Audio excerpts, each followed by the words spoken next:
Podcast Sem Espuma, pessoal. Agora aqui no YouTube eu trouxe as 10 primeiras entrevistas que eu fiz para o meu canal. Então você que já está aqui, vai lá, se inscreve, compartilha, liga o sininho, ajuda a trazer o conteúdo de gente que paga boletos e emprega nesse país. Eu trago nesse episódio Suelen Berger. Ela é especialista em marketing digital, empreendedora, feminista, consultora, mãe, e ela traz pra gente aqui toda essa trajetória, como é que foi a sua jornada de empreendedora e no mundo do marketing digital. Vale a pena conferir, sem espuma.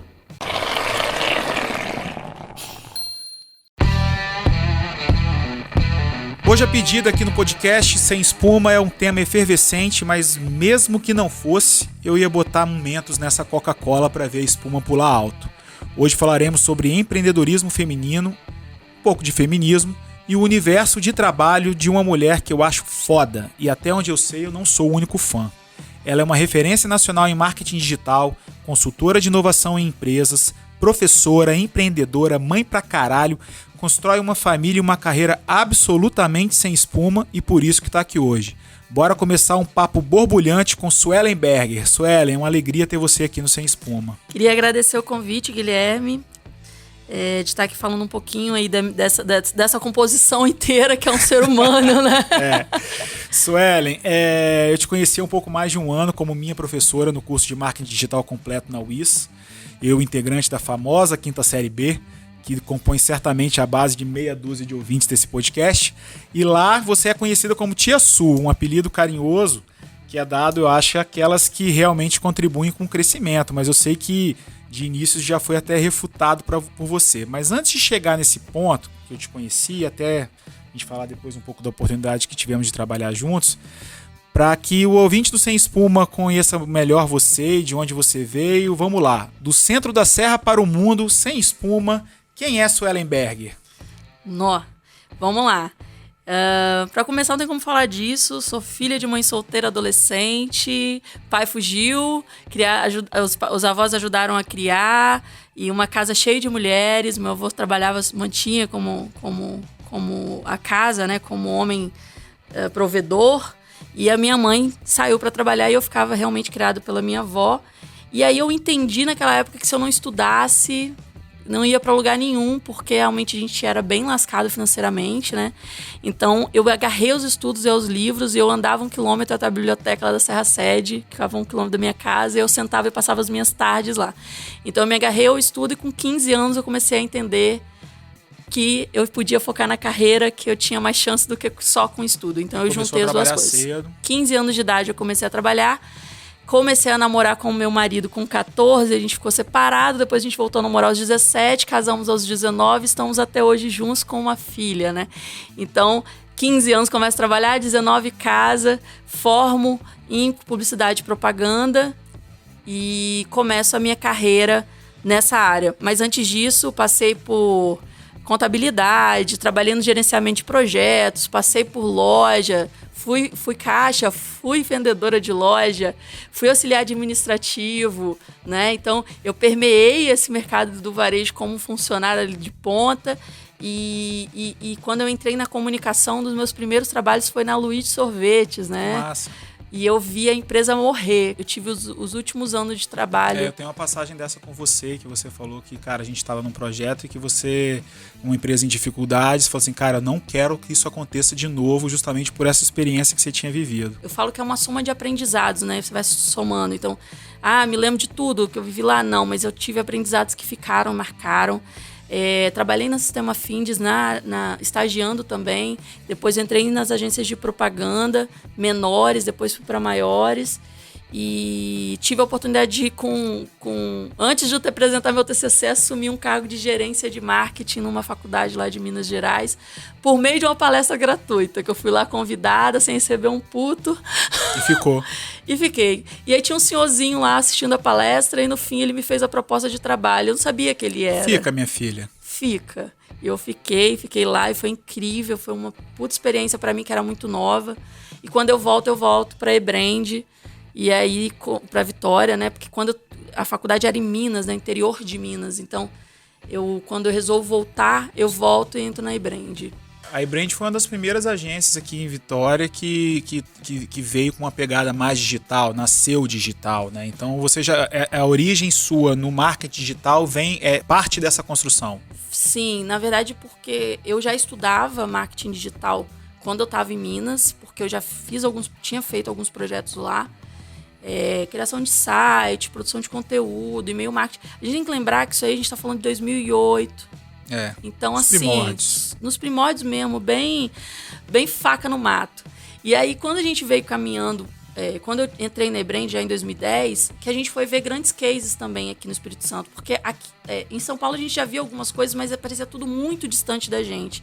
Quando a gente faz o case do Ligado no Trânsito, aparece jornal hoje, que tem uma repercussão, ganha prêmio nacional. Baita case. É um puta case, e aí o mercado começa a entender que não era só e-mail, que não era só site, porque a gente tinha na época a eBrand, Fivecon, que fazia site, né, que era um braço dentro da Gazeta, e você tinha 4Ps, você tinha esses 3 players, assim, e quem fazia muito caseiramente. E o mercado muito pequeno, porque ninguém queria comprar isso ainda também, porque ainda estava muito voltado para o tradicional, né, muito para a página inteira de jornal. Página inteira ou meia página?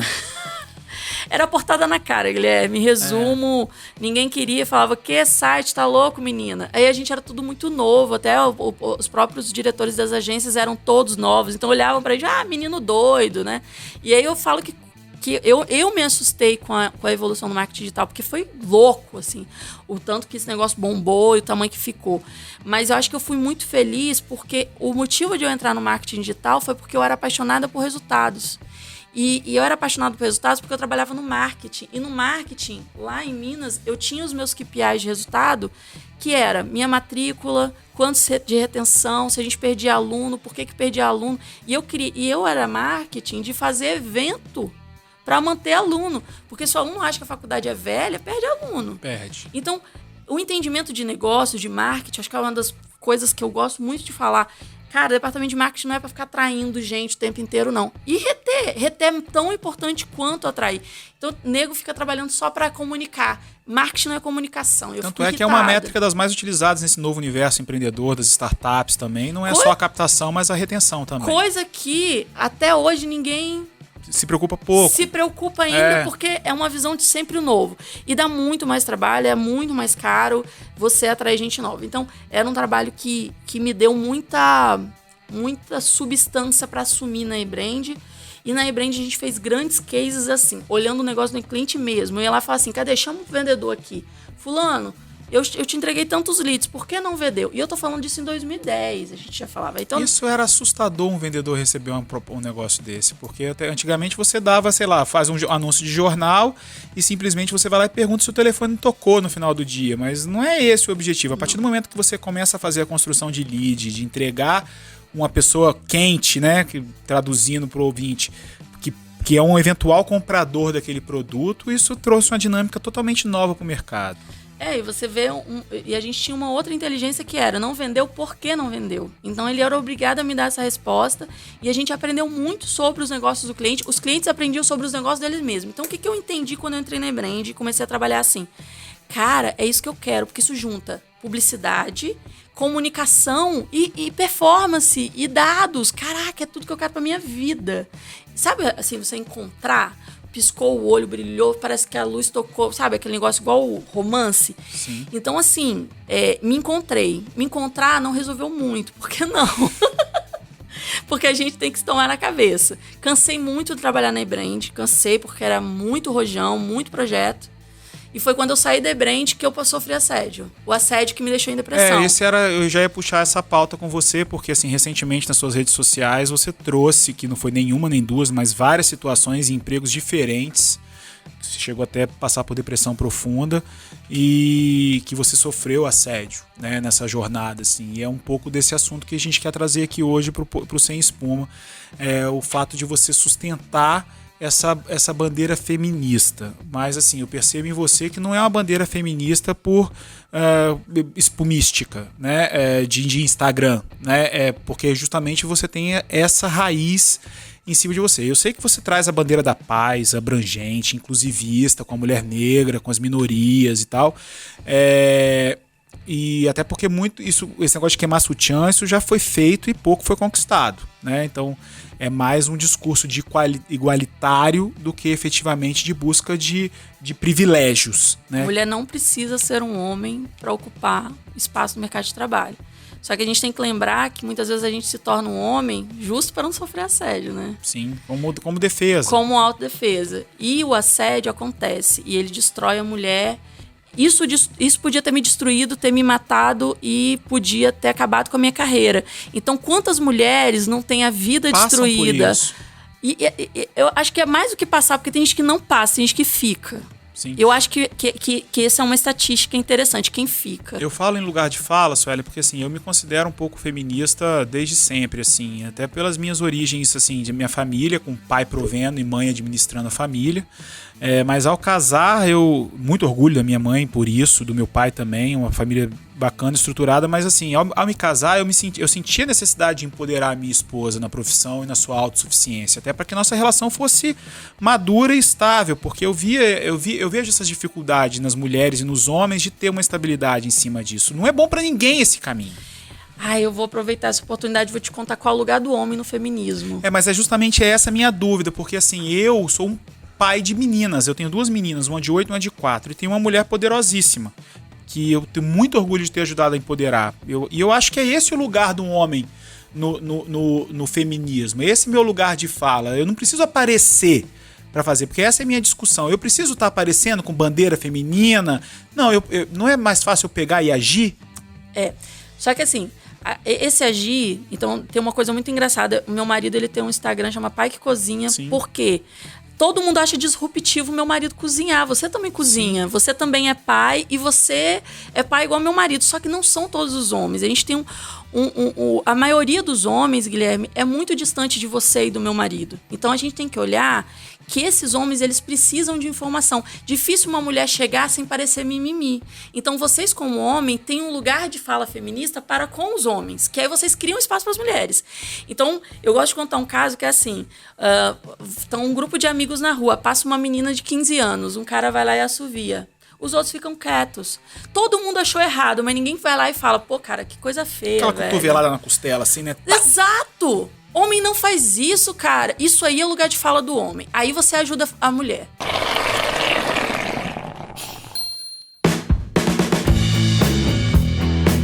Então, Sueli, eu quero voltar para sua jornada. Como é que você foi parar na Nestlé comandando um orçamento milionário? E por que você voltou? Eu fui parar na Nestlé porque o meu carro capotou. Conta isso. Eu não tinha coragem para São Paulo. Eu sempre queria ir para São Paulo. Eu já tinha tido convite de amigo assim, poxa, vem, eu arrumo um emprego pra você, te ajudo, te dou uma indicação, bora. Só que eu não tinha coragem. E eu dava todas as outras desculpas, porque mulher faz isso muito. A gente tem muita síndrome da impostora.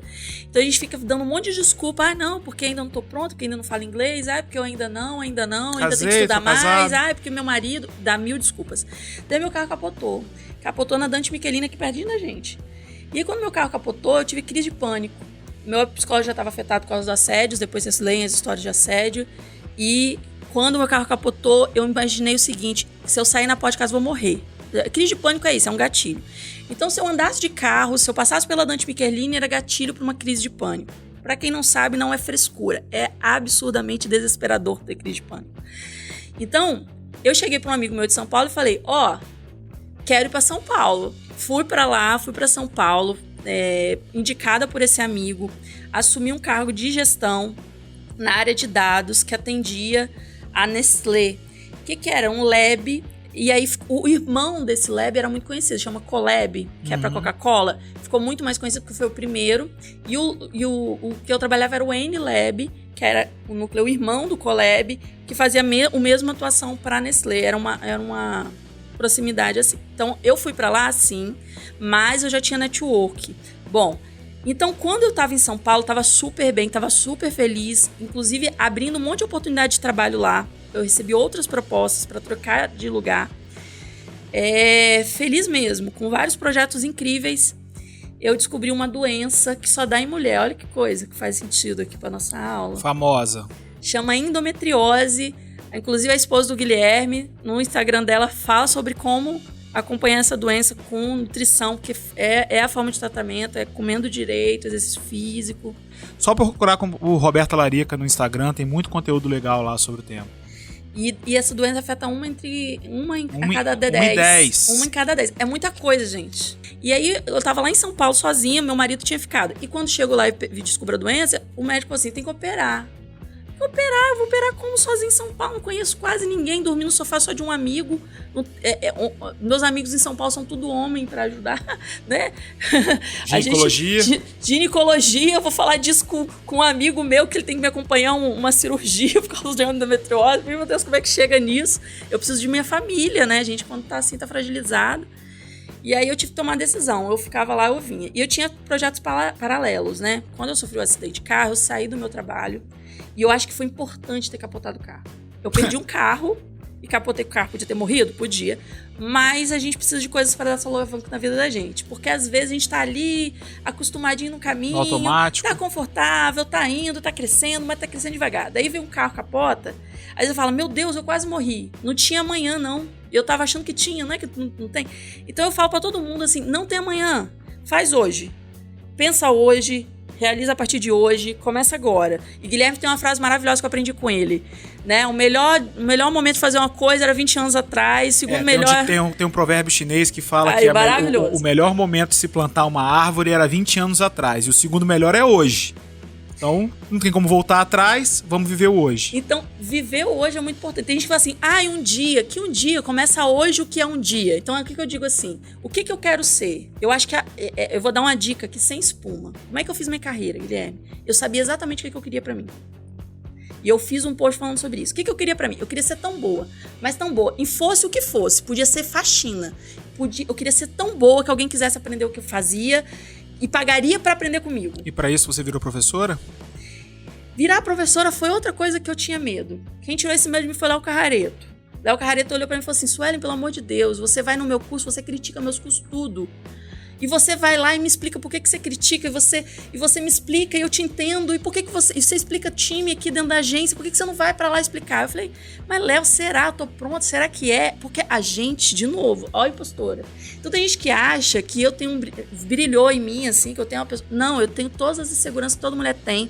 Só que o que acontece? Eu enfrento esse negócio. Eu enfrento, e depois que eu descobri que eu tinha isso, é terapia, gente. Terapeutas, venham fazer merchan nesse podcast, nessa live, ponham seus contatos, porque é necessário. Não, eu acho que a gente precisa de alguns gatilhos, de alguns momentos, algumas frases pouco espumentas, mas assim, eu acho que vale. Por exemplo, eu tenho carregado comigo, o feito é melhor do que perfeito, entendeu? A gente tem que... Bom inimigo do ótimo. Um pouco de espuma, mas vamos cortar essa parte, eu vou fazer de conta, o pessoal da edição aí, por favor, corta essa parte, porque aqui é sem espuma.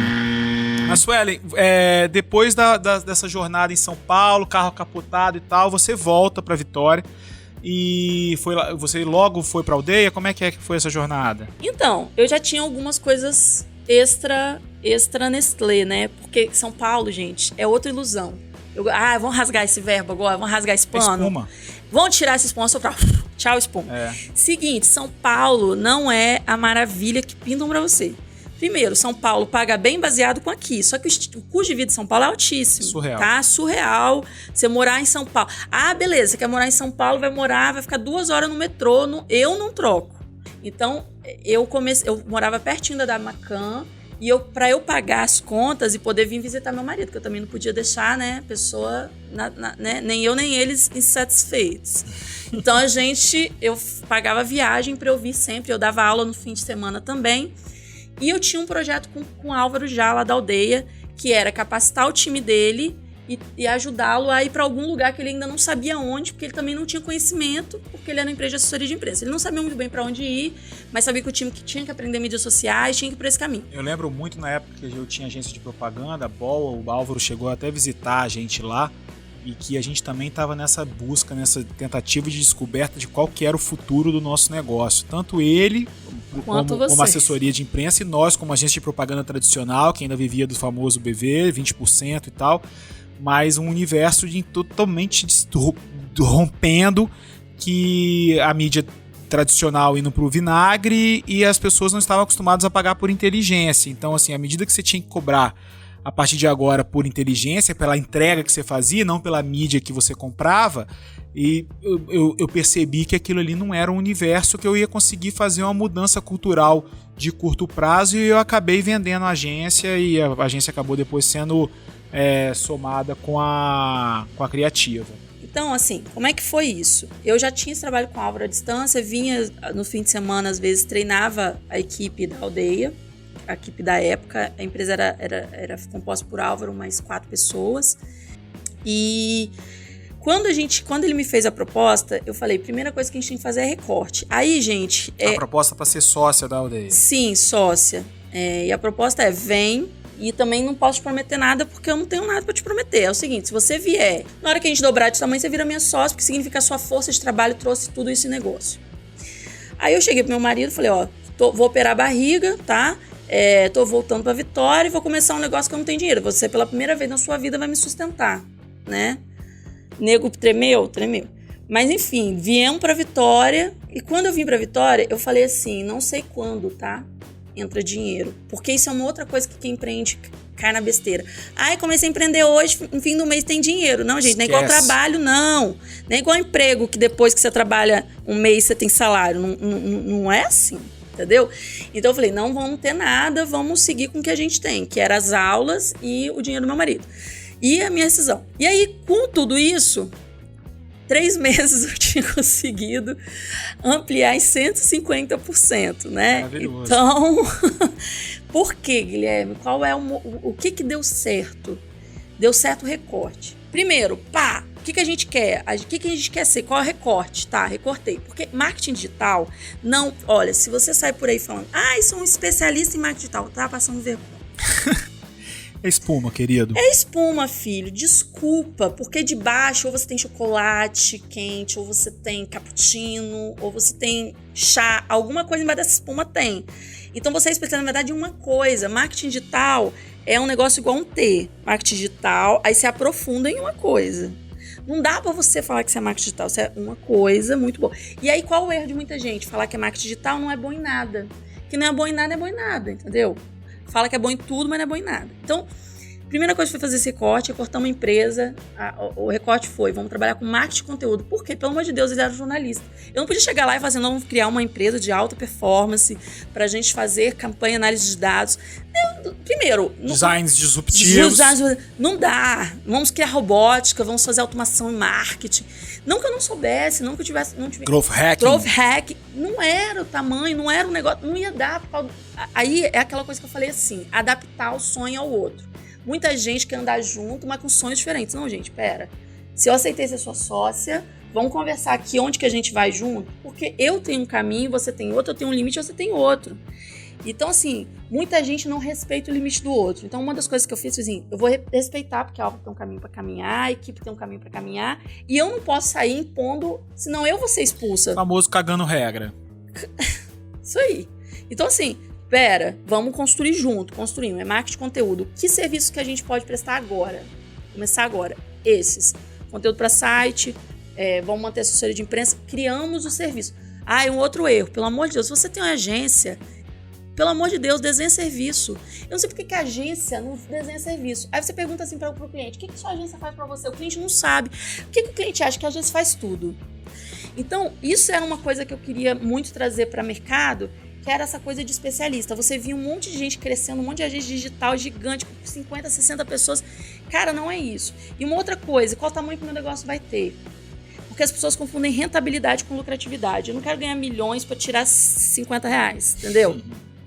Isso é um... Cara... Aula de empreendedorismo feminino por Suelen Berger, né? Era essa a expectativa. Espuma, cara. Porque olha só, Guilherme, não adianta eu dizer, eu tenho uma empresa que fatura bilhões. Filha, quanto que você tira no fim do mês com isso?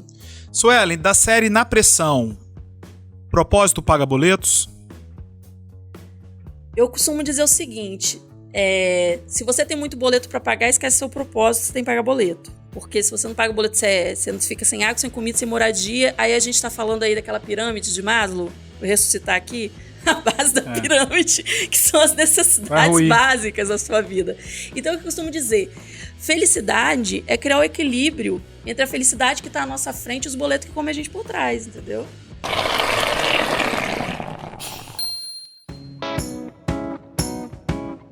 Suelen, depois você acabou nessa jornada empreendedora junto com o Álvaro na Aldeia. A Aldeia cresceu, a Aldeia venceu, a Aldeia ficou uma empresa realmente referência no mercado de marketing de conteúdo. Acabou que o marketing como um todo virou mesmo para esse lado. A aposta de vocês foi muito certa. Mas em algum momento você falou, cara, eu preciso trilhar esse caminho sozinha e partir para o caminho da consultoria estratégica, consultoria de inovação, transformação de negócios, que também é um universo que está borbulhando, que está em franca transformação, ou pelo menos precisa de uma revolução, né? Até porque ninguém mais quer o relatório de gaveta ou aquela apresentação disruptiva, não quer mais um operador de Canvas ou um colador de post-it, com todo respeito ao post-it, né? Mas saindo da bolha, como é que a gente chega na frente de um cliente hoje como consultor em inovação, especialista em marketing digital e oferece a ele que ele deve fazer rádio post? Guilherme. Gente, olha só. Sobre o rádio post é o que eu sempre falo. Se mídia envelhecesse, boca a boca não vendia tanto, que a primeira mídia que tem é boca a boca, tá? Da história da humanidade, alguém falou assim, olha, tem fruta boa naquela árvore, tá? A provocação é porque eu e o Suelen trabalhamos junto num projeto recentemente e a gente vai revestido de gente jovem e vendendo inovação, e o cara falando em digital, né, sempre com o jargão em inglês.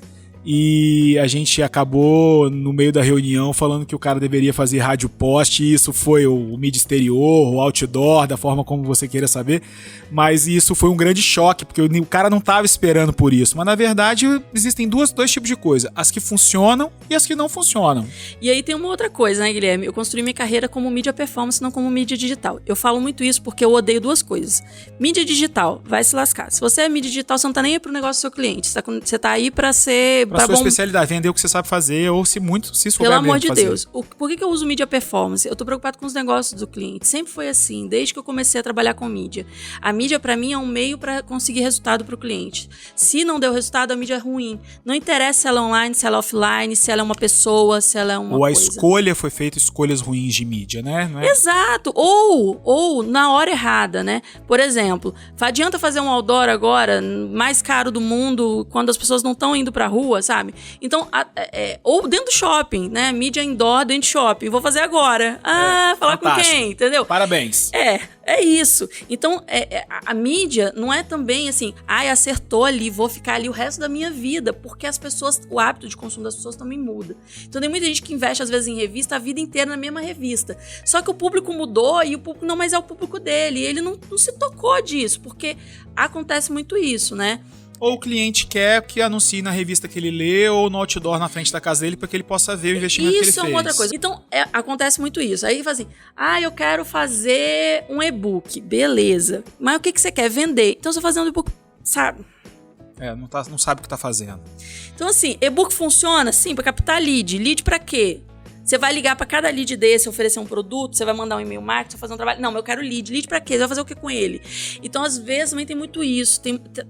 Tá se armando no marketing digital. Eu falo tá se armando, a gente tá vendo nascer um monte de coisa aí. Marketing afiliado, gente ganhando dinheiro. Eu acabei de ver um vídeo hoje, a menina com 19 anos, ganhei 21 mil reais esse mês de Hotmart com marketing afiliado. 6 em 7, sabe? Essas coisas que aí, geralmente as pessoas falam, assim...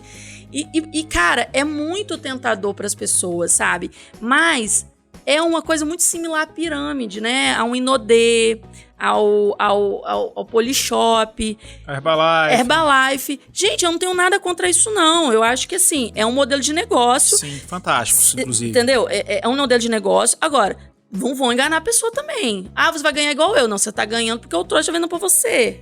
Então, assim, eu já falo logo a verdade quanto é real. Você escolheu errado, você tá sabendo que você escolheu errado, eu já te falei. O nosso papel, Guilherme, eu acho, e eu sempre construí minha carreira assim, é falar a real pro cliente. Se ele vai aceitar, bicho, aí é problema dele, ele trata em terapia.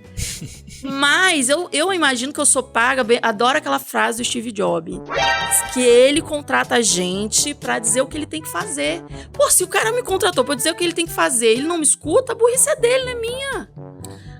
Uma licença poética para Steve Jobs nesse momento. Mas é uma coisa dessa. E vamos deixar esse leve toque místico no ar. Mas o que eu queria discutir com você, na verdade, Suelen, é assim, quando você sai de empreender em sociedade e passa a ser consultora, você continua empreendendo, você virou uma presa. Você ainda continua tendo que emitir nota fiscal, você ainda continua tendo que pagar seus boletos, seus impostos e tal. E eu acredito muito num mundo onde o conhecimento pode ser mais compartilhado, mas a cultura de compra de inteligência alheia precisa ser reformulada, precisa ser transformada, assim como a própria entrega. A consultoria ainda é o nome, mas na falta de um melhor, até porque esses jargões business partner, business developer, venture builder, convenhamos, é muito espuma pro meu chopp. Mas na verdade é que a tradução literal para parceiro de negócios, pelo menos para mim, faz muito sentido. É aquele que vai entregar resultado, vai entregar experiência, inteligência de forma às vezes temporária, às vezes no risco. Mas eu acho que tem muito pouca gente do lado de lá da mesa de trabalho, de quem está comprando isso com essa visão.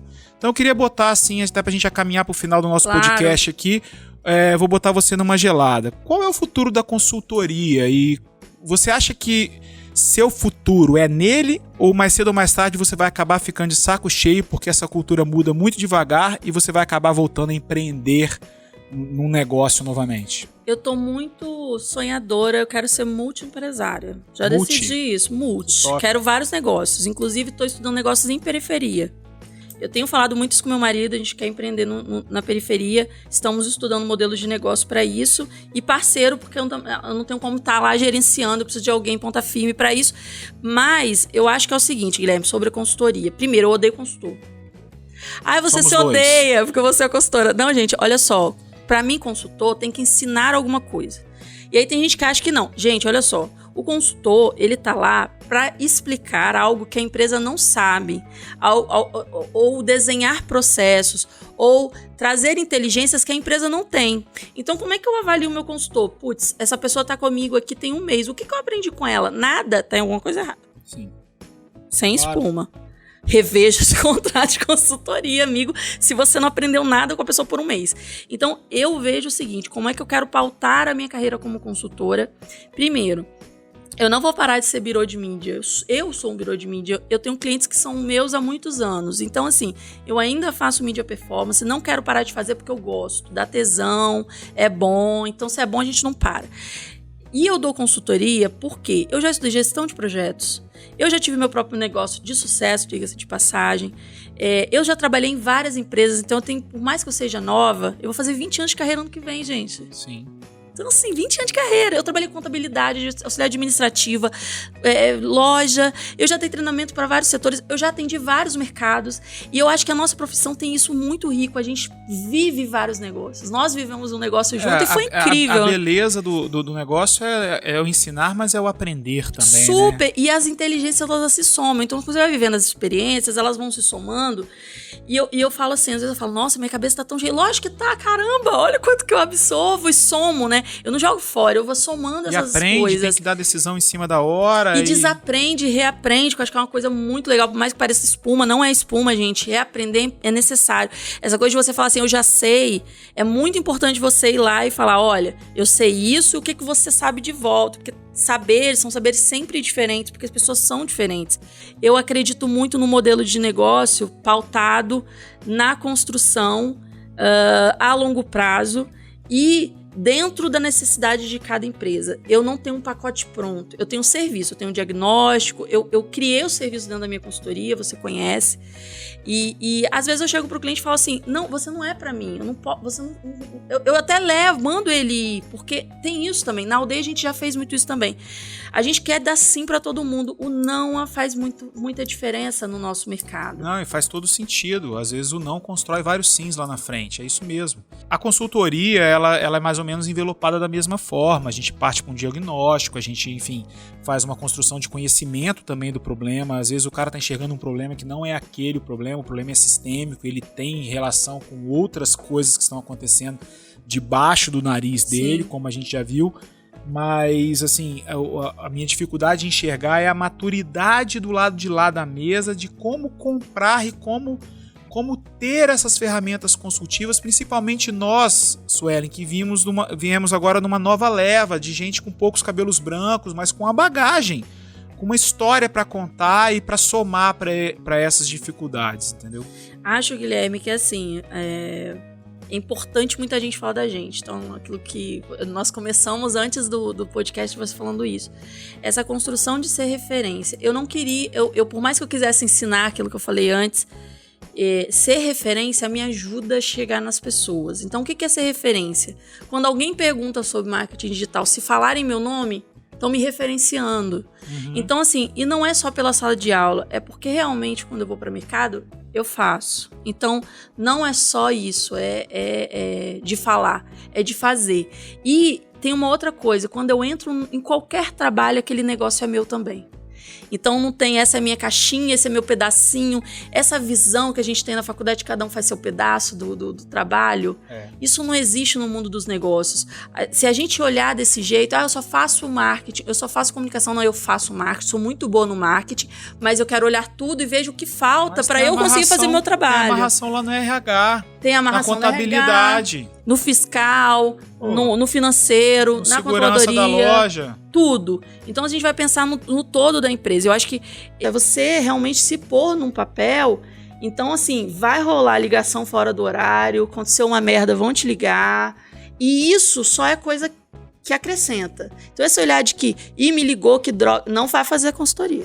Não vai ser consultor. 8 às 18, por favor. 8 às 18 não existe. Ai, vamos fazer uma live 11 horas da noite? Vamos. Já fizemos, né, Guilherme? Sexta-feira, 11 da noite, com o cliente. Com cerveja? Com cerveja. Não tem problema. Não tem problema. Mas é uma coisa dessa.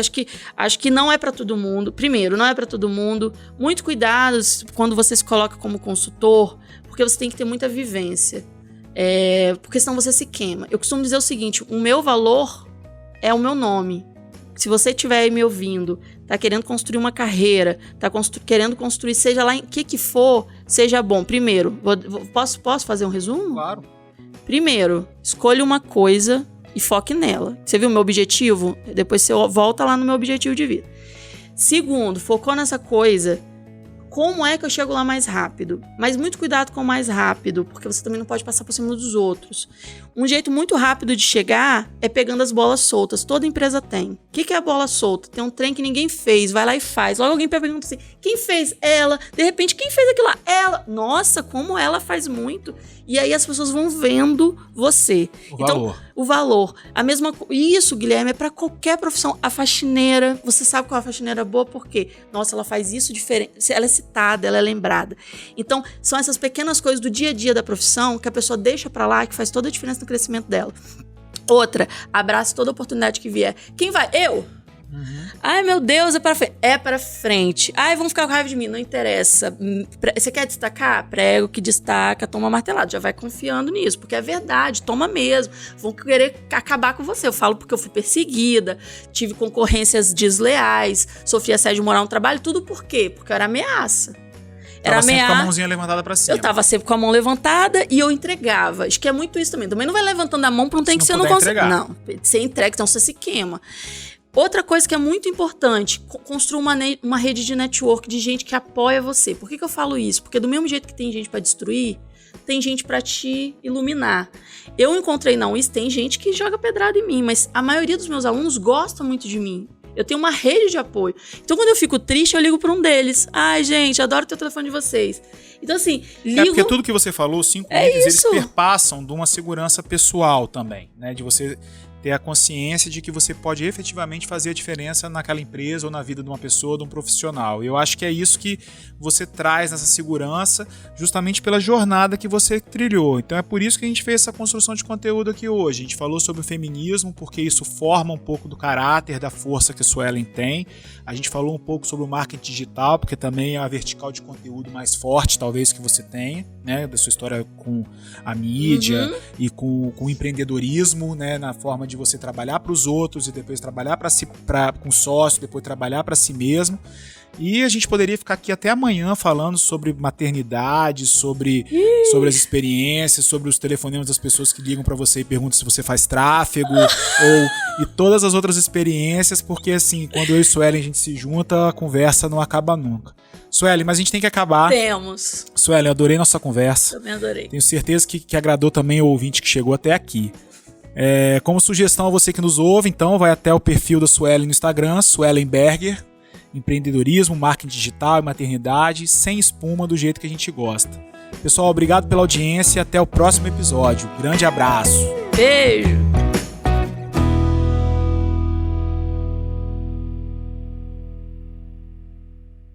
Este podcast é produzido por Megafonia.